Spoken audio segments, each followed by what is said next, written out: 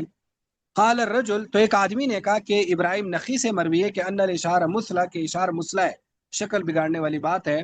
تو وہ آدمی کہتے ہیں فرائیت وکیل، میں نے وکی کو دیکھا بہت زیادہ غصے ہو گئے، وقال، اور کہنے لگے اقول لک قال رسول اللہ علیہ وسلم، میں تمہیں کہتا ہوں نبی علیہ السلام نے فرمایا، وتقول، اور تم کہتے ہو قال ابراہیم، ابراہیم کہتے ہیں، یعنی تم نبی علیہ السلام کے حدیث کے مقابلے میں ابراہیم نخی کو پیش کر رہے ہیں۔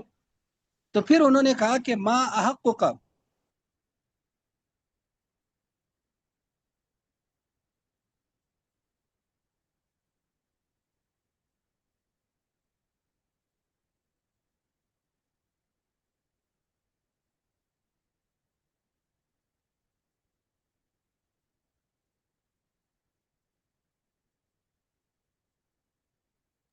آواز بند ہو گئی سر۔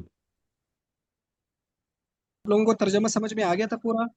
یہ ما حق کا سے آپ نے کرنا ہے ترجمہ، ما حق کا بھی انت۔ ہاں دوبارہ دیکھیں، انہوں نے کہا ما احق کا، آپ اس کے حقدار ہیں، کس بات کے؟ بھی انتو بس کہ آپ کو قید کیا جائے، ثم لا تخرج، پھر قید سے نہ نکالا جائے، حتی تنزی عن قولک ھذا، یہاں تک کہ آپ اس قول سے رجوع نہ کرو، جو آپ نے یہ بات کی ہے اس بات کو چھوڑ نہ دو، رجوع نہ کرو، تب تک آپ کو قید کرنا چاہیے، ٹھیک ہے؟ تو یہ امام وکی نے گویا کہ فرمایا۔ اب یہاں دیکھو ایک دو باتیں ذہن میں رکھے، پہلی بات تو یہ کہ امام وکی یہاں ابراہیم نخی رحمہ اللہ پر برس پڑے نا، اگر برس بھی پڑے تو امام ابراہیم نخی رحمہ اللہ پر برس پڑے، امام ابو حنیفہ رحمہ اللہ کا تو انہوں نے ذکر ہی نہیں کیا نا، حالانکہ ان کے سامنے کسی نے کہا امام ابو حنیفہ بھی فرماتے اشار مسلح ہے نا، اور ابراہیم نخی بھی فرماتے اشار مسلح ہے، تو انہوں نے ابراہیم نخی کا ذکر کیا، امام ابو حنیفہ رحمہ اللہ کا ذکر نہیں کیا۔ دوسری بات یہ کہ وہ یہاں امام ابو حنیفہ رحمہ اللہ پر برسے، نہ انہوں نے ابراہیم نخی پر برسے، وہ اس آدمی پر برسے، کیوں؟ دراصل ہمارے سلف میں یا صحابہ میں بھی یہ بات تھی کہ جب حدیث پیش کی جاتی تھی نا تو یک دم حدیث کا معارضہ بہت برا سمجھا جاتا تھا۔ جیسے وہ آپ نے وہ حدیث پڑھی تھی، پیچھے شاید آئی تھی کہ وہ عبداللہ بن عمر نے ایک حدیث پیش کی کہ نبی علیہ السلام نے فرمایا کہ عورتوں کو مسجد میں جانے دیا کرو، مت روکا کرو۔ تو ان کے ایک بیٹے نے کہا کہ ہم جو ہے نا ہم تو ان کو روکیں گے، یہ تو پتہ نہیں نماز کے بہانے سے کہاں جائیں گی۔ تو انہوں نے کہا میں تمہیں نبی علیہ السلام کی بات سنا رہا ہوں اور آپ کہہ رہے ہیں ہم روکیں گے، میں تم سے بات ہی نہیں کروں گا موت تک۔ بات سمجھ میں آ گئی؟ تو سلف جو تھے وہ حدیث کا معارضہ بے ادبی سمجھتے تھے، تو یہاں بنیادی چیز حدیث کا معارضہ ہے، معارضہ سے مراد ہے مقابلہ، کہ جب حدیث پیش ہو جائے پھر کمپیریزن میں دوسرے کا قول نہیں لانا، یہ حدیث کی بے ادبی ہے۔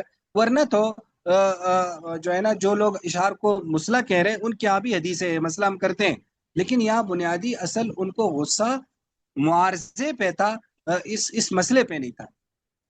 جو بات میں تمہیں سمجھانا چاہ رہا ہوں وہ سمجھ میں آ گئی یا نہیں آ گئی؟